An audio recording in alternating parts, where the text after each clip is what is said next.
শহীদ রনি হোসেন ফ্যাসিবাদ উৎখাতে প্রাণ দিয়েছেন জুলাই আন্দোলনে।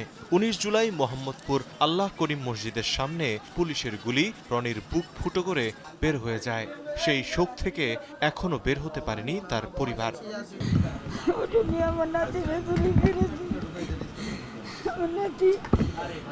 আমরা খবর পাই না, একটা ছেলে তার ছবি উঠে নিয়ে এসে আমার করে দেখাইছে যে রে চিনে না, বলে এটা আমার নাতি। আমার নাতির সরদি হাসপাতালে নিতে নিতে আমার নাতি মারা গেছে। ১ বছর পেরিয়ে গেলেও জুলাই যোদ্ধার স্বীকৃতি দূরের কথা, সরকারি কোনো অনুদানও পৌঁছায়নি পেশায় অটোচালক রনির জীর্ণ ঘরে। পরিবারের একমাত্র উপার্জনক্ষম ব্যক্তিকে হারিয়ে মানবেতর জীবন কাটাচ্ছে তার পরিবার। আরেকজন আইসা আমারে বলছে ছেলে আমার রনিরে গুলি লাগছে। তারপরে সেরে বাংলা সরকার আমারে কোনো স্বীকৃতি দেয় নাই। কোনো টাকা পয়সা দিতে সরকারের পক্ষ থেকে? না, সরকার কোনো টাকা পয়সা দেয় নাই। আমার স্বামীও নাই, আমার একটা ছেলে ছিল। এখন আপনার সংসার চলে কিভাবে? আমি বাসা বাড়ি কাজ করি। শুক্রবার দুপুরে বঞ্চিত এই শহীদের পরিবারকে দেখতে যান বৈষম্য বিরোধী ছাত্র আন্দোলনের নেতারা। এ সময় শহীদের রক্তের উপর প্রতিষ্ঠিত অন্তর্বর্তী সরকারের এমন উদাসীনতায় ক্ষোভ প্রকাশ করেন সংগঠনটির সভাপতি। বলেন, বাংলাদেশে জন্ম নেয়া রনির সকল স্বীকৃতি দিতে হবে। 1 বছর হয়ে যাওয়ার পরও কেন রনিকে স্বীকৃতি দেওয়া হয়নি?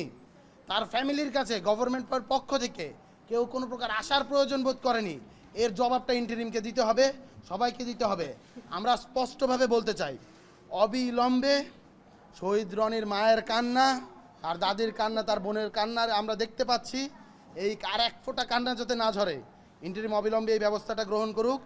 এর আগে শুক্রবার সকালে শহীদ বুদ্ধিজীবী কবরস্থানে জুলাই শহীদদের গণকবর জিয়ারত করে মাসব্যাপী কার্যক্রমের সূচনা করে বৈষম্য বিরোধী ছাত্র আন্দোলন। জিয়ারত শেষে 1 বছরেও বেয়ারিশ শহীদদের লাশ পরিবারের কাছে ফিরিয়ে দিতে না পারায় স্বরাষ্ট্র উপদেষ্টার তীব্র সমালোচনা করেন সংগঠনটির সভাপতি রিফাত রশিদ।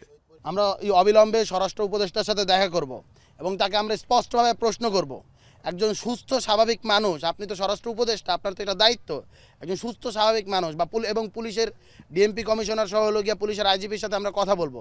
একজন সুস্থ স্বাভাবিক মানুষও যদি এই ধরনের কোনো একটা দৃশ্য দেখে সে কার্যত ব্যবস্থা নিতে চাইবে, অথচ আপনারা যারা দায়িত্বে আছেন, একজন সাধারণ মানুষও তো এই জিনিসটা দেখলে গিয়ে তার চোখ দিয়ে কান্না চলে আসে, অথচ আপনারা যারা দায়িত্বে আছেন আপনারা কেন এই দায়িত্ব অবহেলা করছেন? বিচার প্রক্রিয়ার নামে ঠন চলছে। বিচার প্রক্রিয়ার যে গতি, সেই গতি দেখলে কচ্ছপও মাঝে মাঝে লজ্জা পায়, এরকম একটা অবস্থা আমরা দেখতে পেয়েছি যে বিচার প্রক্রিয়ার মাঝে কোনো প্রকারই নেই।